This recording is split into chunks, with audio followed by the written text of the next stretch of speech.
Hello everyone, I am Priyanka and welcome to my channel.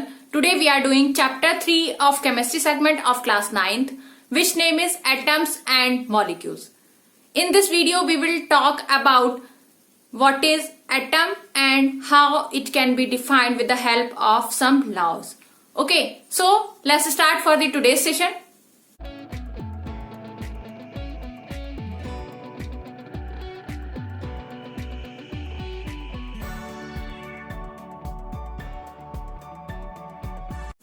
अगर हम अपने चारों तरफ देखें तो हमें क्या नजर आएगा कि काफी सारे मटेरियल अवेलेबल हैं, जिनको कि हमने क्या कहा था अपने फर्स्ट चैप्टर के अकॉर्डिंग, जो केमिस्ट्री का फर्स्ट चैप्टर था क्लास 9th का, उसके अकॉर्डिंग हमने उसे क्या कहा था कि वो क्या है, वो सब मैटर हैं। और अगर हम किसी भी फॉर्म, जो मैटर का फॉर्म है, चाहे वो एलिमेंट हो, कंपाउंड की फॉर्म में हो या फिर मिक्सचर की फॉर्म में हो, उसको लें और उसको पार्टीशन करते जाएं, फर्दर डिवाइड करते जाएं। डिवाइड करते करते एक ऐसा टाइम आता है कि वो अब फर्दर डिवीजन नहीं हो सकता। तो उस कंडीशन में जो हमें पार्टिकल ऑब्टेन होता है उसे हम क्या कहेंगे? उसे हम कहेंगे कि वो क्या है, एटम्स है। ठीक है, तो ऐसे ही काफी सारे इंडियन साइंटिस्ट, महर्षि एज वेल एज जो फॉरेनर साइंटिस्ट थे, उन्होंने मैटर पे काफी सारे रिसर्च किए और उन्होंने प्रूफ दिए, उन्होंने कुछ लॉज बनाए। उसमें से जो सबसे पहले जिन्होंने रिसर्च किया था वो थे महर्षि कनद, जिन्होंने काफी वर्षों पहले ही बताया था कि जो पदार्थ होते हैं, उन्होंने पदार्थ किसको कहा था? उन्होंने पदार्थ मैटर को कहा था। और क्या बोला था? जो पदार्थ होते हैं उनको अगर डिवाइड करते जाएं, उनको अगर तोड़ते जाएं, तो एक सबसे छोटा जो पार्ट हमें मिलेगा वो क्या कहलाएगा? वो कहलाएगा परमाणु। ठीक है, ये उन्होंने काफी वर्ष पहले ही इस बात को बताया था। उसके बाद काफी सारे साइंटिस्ट ने उस पर रिसर्च की मैटर के ऊपर और उन्होंने बहुत सारे लॉज दिए। उसके थ्रू हम आज समझेंगे कि एक्चुअली जो एटम्स होते हैं वो होते क्या है। ठीक है, तो उसके लिए हम कुछ लॉज पढ़ते हैं। फर्स्ट देखेंगे कि लॉ ऑफ केमिकल कॉम्बिनेशन, कि जब केमिकल रिएक्शंस होते हैं उस टाइम पे टू और मोर सब्सटेंस क्या करते हैं? कंबाइन करके न्यू सब्सटेंस बनाते हैं। जो वो टू और मोर सब्सटेंस होते हैं उनको हम क्या कहते हैं? रिएक्टेंट। और जो नया सब्सटेंस बनता है उसको हम क्या कहते हैं? प्रोडक्ट। तो यहाँ पे जो लॉ की बात की जाएगी, इसमें केमिकल कॉम्बिनेशन की बात की गई है कि केमिकल रिएक्शन के थ्रू जो कंबाइन हुए हैं टू और मोर सब्सटेंस, तो उस टाइम पे क्या क्या होता है। ये जो लॉ है वो किसके थ्रू दिया गया है? दो साइंटिस्ट ने इस लॉ को दिया है, जो लेवोजियर एंड प्रोअस्ट नाम के टू साइंटिस्ट थे, जिन्होंने इस लॉ को डिस्क्राइब किया। इस लॉ को अगर हम डिस्क्रिप्शन में देखें तो इसमें टू डिफरेंट और लॉज को डिस्क्राइब किया गया है। बेसिकली जो फर्स्ट लॉ है वो क्या है? लॉ ऑफ कंजर्वेशन ऑफ मास। इसके नाम से हम समझ सकते हैं कि यहाँ पे कंजर्वेशन ऑफ मास की बात की गई है, कि मास क्या है? कांस्टेंट है। अब किसके मास की बात कर रहे हैं? जो हमारा केमिकल कॉम्बिनेशन की हमने बात की, वहां पे कौन कंबाइन हो रहा है? वहां पे सब्सटेंस जो है, टू और मोर क्या हो रहे हैं? सब्सटेंस कंबाइन होके एक नया सब्सटेंस बना रहे हैं। तो यहाँ पे जो मास की बात होगी उसी सब्सटेंस की मास की बात करेंगे हम। ठीक है, तो अगर यहाँ पे लॉ ऑफ कंजर्वेशन ऑफ मास को डिफाइन करना हो तो यहाँ पे हम देखते हैं, it states that mass can neither be created not destroyed in a chemical reaction.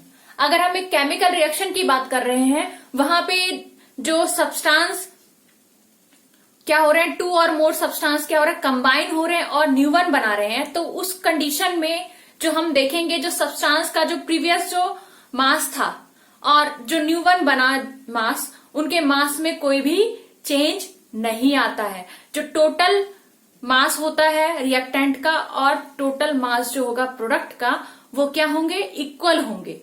ठीक है, तो यही जो लॉ है वो डिस्क्राइब कर रहा है कि जो मास होता है वो क्या होता है? कांस्टेंट रहता है। वो ना ही डिस्ट्रॉय होता है, ना ही खत्म होता है, और ना ही क्या होता है? क्रिएट होता है, ना ही बनता है।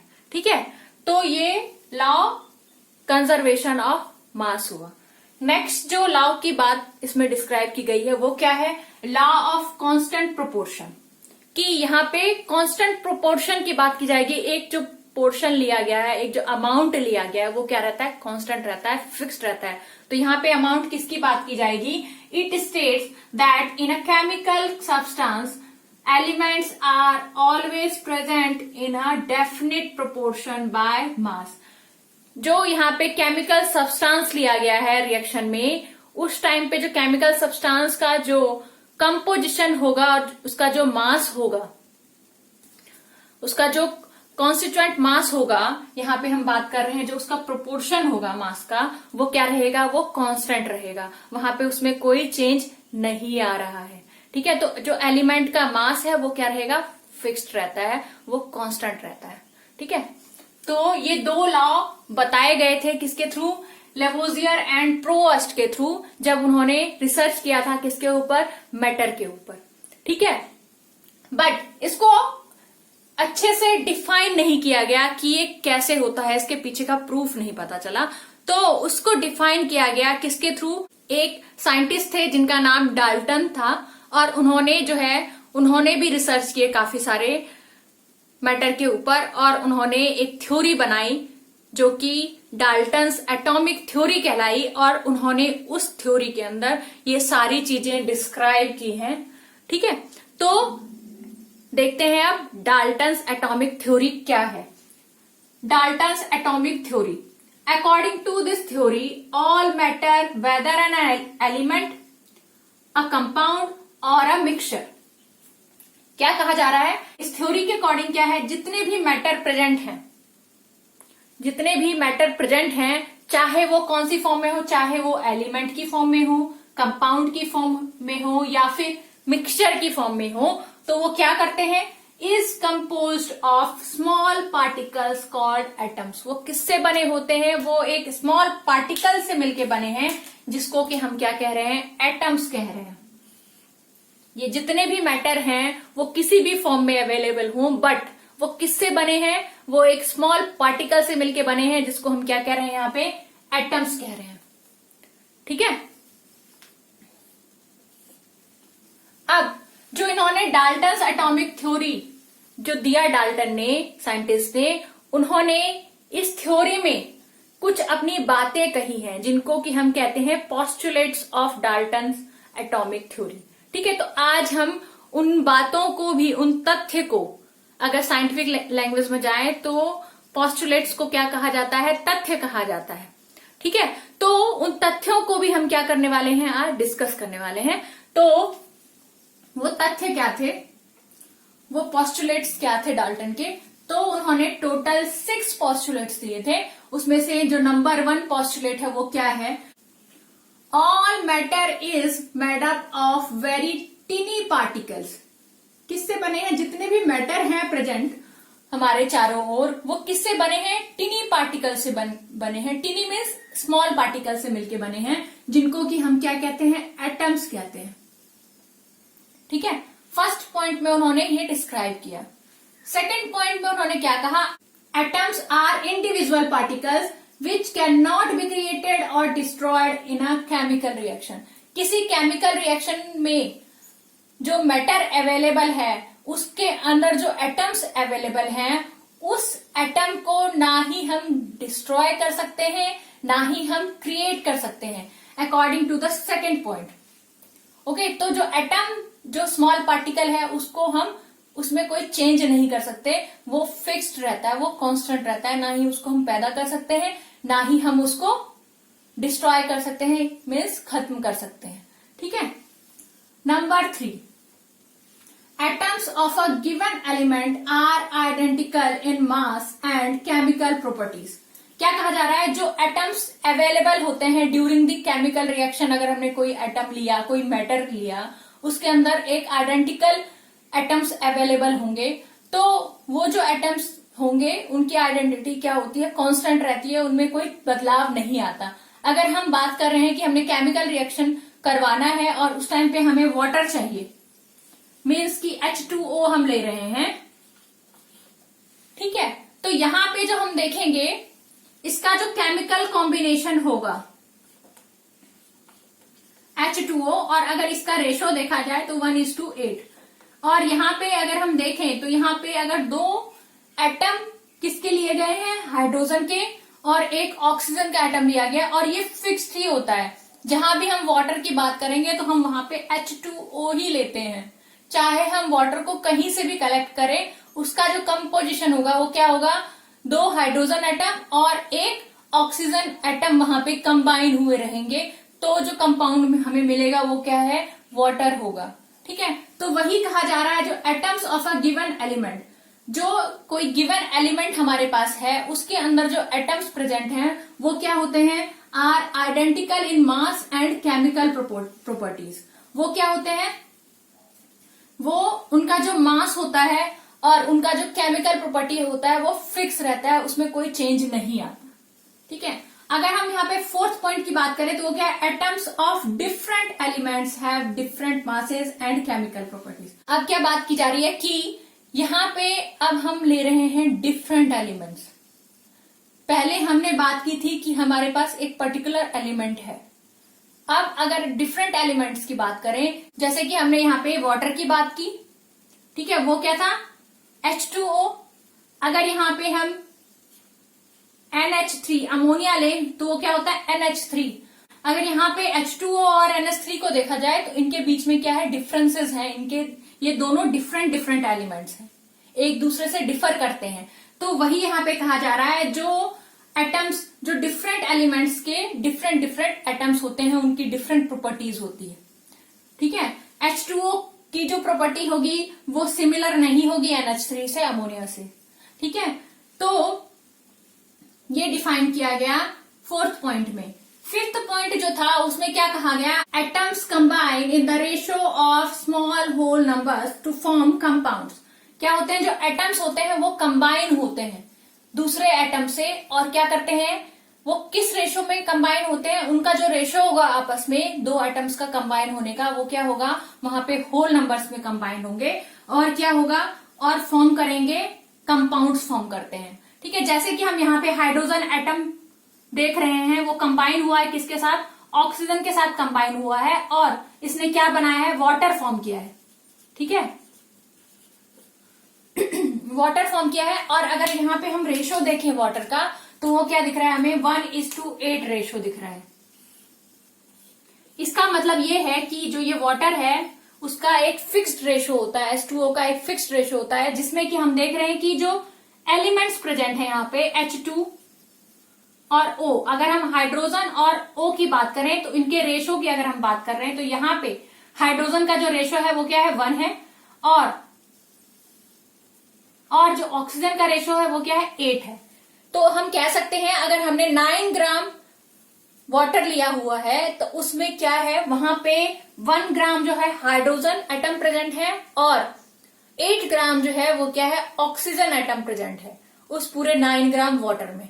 ठीक है, तो जो कंपाउंड होते हैं, जैसे हम बात कर रहे हैं यहाँ पे H2O की, ठीक है, मीन्स की वाटर की, तो एक हमने एग्जांपल ले लिया कि जो कंपाउंड होते हैं वो क्या होते हैं, उनका जो फॉर्मेशन होगा, वो जो कंपाउंड बने हैं उसके अंदर जो एटम्स प्रेजेंट हैं वो क्या होंगे, एक होल नंबर्स का उनका रेशियो प्रेजेंट होगा। यहाँ पे हम देख रहे हैं 1:8, 1 भी क्या है, होल नंबर है, और 8 भी क्या है, होल नंबर है। हमेशा हम होल नंबर यूज करते हैं, हम यहाँ पे फ्रैक्शन नंबर यूज नहीं करेंगे, 0 पॉइंट समथिंग ऐसा नंबर यूज नहीं होता। ठीक है, हमेशा क्या लिया जाता है, होल नंबर्स लिए जाते हैं डिफाइन करने के लिए, क्या, रेशो, कंपाउंड का रेशो डिफाइन करने के लिए। ठीक है, अगर हम यहाँ पे 6th पॉइंट की बात करें, वो क्या है, the relative number and kinds of atoms are constant in a given compound. क्या कहा जा रहा है कि जो रिलेटिव नंबर होता है, या फिर बोलेंगे कि नंबर ऑफ एटम्स होते हैं एक पर्टिकुलर कंपाउंड में, क्या होते हैं, वो फिक्स्ड अमाउंट में होते हैं। जैसे कि हम यहाँ पे वाटर की बात कर रहे थे, जो क्या था, H2O। हमेशा जब भी हम वाटर की बात करेंगे तो वहां पे 2 एटम हाइड्रोजन के और 1 एटम जो है ऑक्सीजन का प्रेजेंट होगा। इसका मतलब ये है कि जो भी कंपाउंड, एक पर्टिकुलर कंपाउंड की बात कर रहे हैं, यहाँ पे हम हाइड्रोजन और ऑक्सीजन को कंबाइन करके वाटर की बात कर रहे थे, तो वाटर कहीं से भी हम कलेक्ट करें, वहां पे जो कॉन्फ़िगरेशन देखेंगे वाटर का, वो जो एटम्स का कॉन्फ़िगरेशन होगा वो फिक्स्ड होगा कि हाइड्रोजन के 2 एटम और ऑक्सीजन का 1 एटम जो है वहां प्रेजेंट होगा। ठीक है, ऐसे ही हमने थोड़ी देर पहले NH3 की बात की थी। NH3 मतलब अमोनिया। जब भी हम अमोनिया की बात करेंगे तो वहां पे नाइट्रोजन का 1 एटम और हाइड्रोजन के 3 एटम्स प्रेजेंट होते हैं। ठीक है, तो हम कह सकते हैं जो भी अगर पर्टिकुलर कंपाउंड हमें गिवन है, उस गिवन कंपाउंड में अगर हम देखें तो वहां पे क्या होगा कि एटम्स जो प्रेजेंट होंगे, रिलेटिव नंबर ऑफ एटम्स, वो क्या होते हैं, कांस्टेंट रहते हैं। वो क्या रहते हैं, कांस्टेंट रहते हैं, रिलेटिव नंबर ऑफ एटम्स किसी पर्टिकुलर गिवन कंपाउंड में। ठीक है, तो ये 6 पॉइंट्स जो है वो दिए गए थे, पोस्टुलेट्स दिए गए थे डाल्टन्स के थ्रू, जो कि डाल्टन एटॉमिक थ्योरी का पार्ट है और काफी बार एग्जाम में पूछा जाता है। ये जो डाल्टन एटॉमिक थ्योरी है that is very important theory, और हमने देखा इसके जो पोस्टुलेट्स हैं these are also very important for the exam purposes and for your understanding about the what is atom. Atom के बारे में समझने के लिए भी ये पोस्टुलेट्स क्या है, बहुत ही इंपॉर्टेंट रोल एक्ट कर रही हैं। और इन्हीं पोस्टुलेट्स के बेसिस पे अगर हम इसको अंडरस्टूड करें तो ये सारी चीजें डिफाइन हो रही हैं कि लॉ ऑफ कंजर्वेशन ऑफ मास क्या है, क्यों कांस्टेंट रहता है। दूसरा पॉइंट हमने डिस्कशन किया था कि वो कांस्टेंट प्रोपोर्शन में क्यों रहते हैं सब्सटेंस। ठीक है, तो ये पूरा ही डिस्क्राइब किया है किसने, डाल्टन्स के पोस्टुलेट्स ने। ठीक है, अब हम बात करेंगे कि एटम्स, फाइनली जो एटम्स को हम कैसे डिस्क्राइब करें अब। ठीक है, एटम्स क्या है, building blocks of all matter. अब हम समझ चुके हैं कि जो एटम्स हैं वो बहुत ही स्मॉल पार्टिकल हैं किसी भी मैटर का। ठीक है, तो उसको हम कह सकते हैं कि जो मैटर है वो बना है किससे, एटम से बना है। तो हम ये बोल सकते हैं atoms are building blocks of matter. ठीक है, अगर यहाँ पे हम सेकेंड पॉइंट को डिफाइन करें तो वो क्या है, smallest particles of the elements that displays all the properties of the element. क्या है ये, एक स्मॉलेस्ट पार्टिकल है किसी भी एलिमेंट का जो कि डिफाइन करता है उसके अंदर क्या प्रॉपर्टीज हैं, उसके अंदर जितनी भी प्रॉपर्टीज हैं उसको वो क्या करता है, डिफाइन करता है। ठीक है, तो एटम जो है वो क्या है, एक स्मॉलेस्ट पार्टिकल तो प्रेजेंट है एलिमेंट के अंदर, बट उसकी प्रॉपर्टी को भी वो डिफाइन करता है। ठीक है, थर्ड पॉइंट हमने क्या डिस्कशन कर सकते हैं हम यहाँ पे कि atomic radius is measured in nanometers. ये जो एटम्स होते हैं वो इतने स्मॉल होते हैं कि अगर उनका हम रेडियस फाइंड आउट करें तो वो हमें जो रेडियस मिलेगा वो किस फॉर्म में मिलेगा, वो नैनोमीटर की फॉर्म में मिलेगा। इसका मतलब 10⁹9। और हम ये कह सकते हैं कि ये बहुत ही स्मॉलेस्ट है। ठीक है, अब हम बात करेंगे कि एटॉमिक मास क्या होता है। यहाँ पे हम एटॉमिक मास के अंदर 2 चीजें डिफाइन करेंगे। सबसे पहली चीज क्या डिफाइन करेंगे, 1 एटॉमिक मास यूनिट क्या होता है, और सेकेंड थिंग डिफाइन करेंगे कि रिलेटिव एटॉमिक मास क्या होता है। ठीक है, तो सबसे पहले हम देख रहे हैं कि 1 एटॉमिक मास यूनिट जिसको कि यू कहा गया है। अर्लियर अगर देखते तो इसको क्या कहा जाता था, AMU, जो कि क्या रिप्रेजेंट करता है, यूनिट रिप्रेजेंट करता है। यहाँ पे जो सब्सटेंस का जो मास है, एटम्स के जो मास है, उसको अगर यूनिट दिखाया जाए कि यूनिट क्या होगा उसका, तो वो क्या रिप्रेजेंट कर रहा है, वहां पे मास का यूनिट रिप्रेजेंट कर रहा है, एटॉमिक मास का। वो क्या दिखाता है, AMU अर्लियर दिखाता था, बट अब जो है उसको चेंज कर दिया गया, उसको ओनली U कर दिया गया है। वो क्या है, यूनिट है। ठीक है, it is a mass unit. ये क्या है, एक मास यूनिट है, equal to exactly 1/12 the mass of 1 atom of carbon 12। अब इसको कंपेयर किया गया, कैसे कंपेयर किया गया, एक कार्बन एलिमेंट को लिया गया जिसका कि जो एटॉमिक मास है वो क्या है, 12 है। ठीक है, कार्बन 12 को लिया गया और उसका जो एटम है उसका क्या किया गया, 1/12 पार्ट किया गया, और उसका जो मेजरमेंट मिला, उसका जो मास मिला, उसको क्या कहा गया, 1 एटॉमिक मास यूनिट। ठीक है। नेक्स्ट जो हम पॉइंट बात कर रहे हैं वो क्या है, रिलेटिव एटॉमिक मास, कि रिलेटिव एटॉमिक मास क्या होता है। ठीक है, तो यहाँ पे हम देखेंगे it is the average mass of the atom as compared to the 1/12 the mass of 1 carbon 12 atom. जो हमने एक कार्बन 12 का जो 1 एटम लिया उसका 1/12 पार्ट किया, उसको किससे कंपेयर करवाया जा रहा है, जो एलिमेंट हम ले रहे हैं पर्टिकुलर एलिमेंट और उसमें जो नंबर ऑफ एटम्स प्रेजेंट हैं उनका एवरेज निकाला गया उन नंबर ऑफ एटम्स का, और इधर जो हमने कार्बन 12 का जो एटम का 1/12 पार्ट किया गया उन दोनों को क्या किया जाता है, इसमें कंपेयर किया जाता है, जिसको हम क्या कहते हैं, रिलेटिव एटॉमिक मास। ठीक है, तो आज के सेशन में हमने क्या क्या बात की कि लॉज ऑफ केमिकल कॉम्बिनेशन क्या होता है। केमिकल कॉम्बिनेशन के अंदर हमने 2 लॉज पढ़े थे, जो क्या है, laws of conservation of mass and laws of constant proportion. ये दोनों लॉ किसके थ्रू दिए गए हैं, लेवोजियर एंड प्रोवस्ट के थ्रू। फिर हमने बात की डाल्टन्स एटॉमिक थ्योरी की, जिसमें कि हम कुछ पोस्टुलेट्स भी हमने पढ़े और डाल्टन ने डिफाइन किया कि एटम्स होते क्या हैं, और यहाँ पे हमने एटम्स की डेफिनेशंस देखी, उसका जो प्रॉपर्टी है बेसिक वो हमने समझा। एटॉमिक मास क्या होता है, उसके अंदर हमने 1 atomic mass unit, relative atomic mass, ये सारी चीजें डिस्कस की। ठीक है, तो आज का सेशन यहाँ पे मैं एंड करते हुए आप लोगों से रिक्वेस्ट करूंगी, अगर आपको ये वीडियो पसंद आया हो तो प्लीज उसे लाइक करें, शेयर करें, और अभी तक अगर आपने मेरा चैनल सब्सक्राइब नहीं किया है तो प्लीज उसे सब्सक्राइब करें। So bye everyone and wait for the next video.